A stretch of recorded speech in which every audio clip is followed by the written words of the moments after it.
বলেছিলেন একটা তোহা সিদ্দিকের একটা মন্তব্য ছিলেন যে 26শে বিধানসভায় নওশাদ সিদ্দিকের বিরুদ্ধে এক পীরজাদা তৃণমূলের হয়ে দাঁড়াতে পারে। তার পরিপ্রেক্ষিতে আপনি বলেছিলেন যে নওশাদ সিদ্দিকের বিরুদ্ধে কেউ দাঁড়াবে না, এটা আমি ভবিষ্যৎবাণী করলাম। তারপর দেখলাম যে কাশিম সিদ্দিকী হঠাৎ তিনি বললেন যে আমি চাই যে ক্যানিং পূর্ব হয় আমি তাই আমার ভাইকে যদি নওশাদ চায় আমার দেয় আমরা দাঁড়িয়ে যাবো।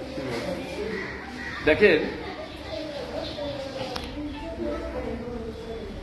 গণতন্ত্র রাষ্ট্র, এই রাজ্যে সবাই দাঁড়াবার অধিকার আছে। আমার ভাইপো নওশাদ এই রাজনীতি করে, সে কি আছে, অসুবিধে নেই। যদি আমার ভাইপো বলেন আমি ক্যানিংয়ে দাঁড়াবো, ওয়েলকাম, ভালো, এটা আমিও খুশি, আমি তো নারাজ নয়। তা তো দাঁড়াবার অধিকার দাঁড়াতে পারে তো, কি বুঝলেন।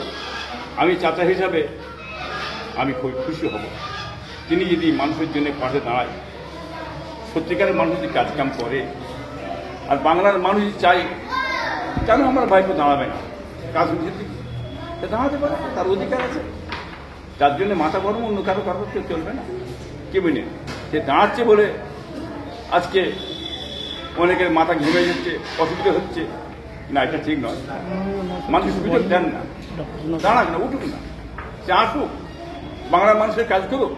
দেশের যে পরিস্থিতি দাঁড়িয়ে গেছে, দেশের যে একটা পরিস্থিতি দাঁড়িয়েছে, যে ধরনের চলছে, ধর্ম নিয়ে বিভাজন, কি বুঝলেন, যেটা চলছে, যাতে মানে দাঁড়িয়ে কাজকাম করতে পারে।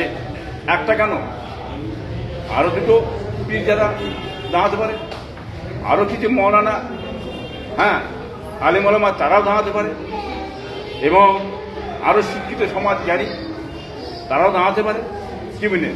দাঁড়াতে পারবে না, দাঁড়ালে মারবো, পিটবো, তাড়িয়ে দেবো, এটা তো উচিত নয়, কি বুঝলেন। দাঁড়াবার সুযোগ দিতে হবে। তবে বাংলার মানুষ, কি বুঝলেন, ভেবেচিন্তে কাজ করবে ইনশাল্লাহ, আশা করি। সে ভাইপো বলতে চাইছে যে নওশাদ যদি আমাকে অনুমতি দেয় আমি দাঁড়াবো, সেটা পার্টির ব্যাপার।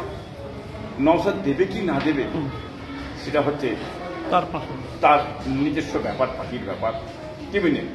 সেখানে যে নাও দেয়, আরো পার্টি আছে যেখান থেকে দাঁড়াতে পারে, তার তো অসুবিধা কি আছে, কি বুঝলেন। এত তো অসুবিধা কিছু নেই, কত বুঝলেন।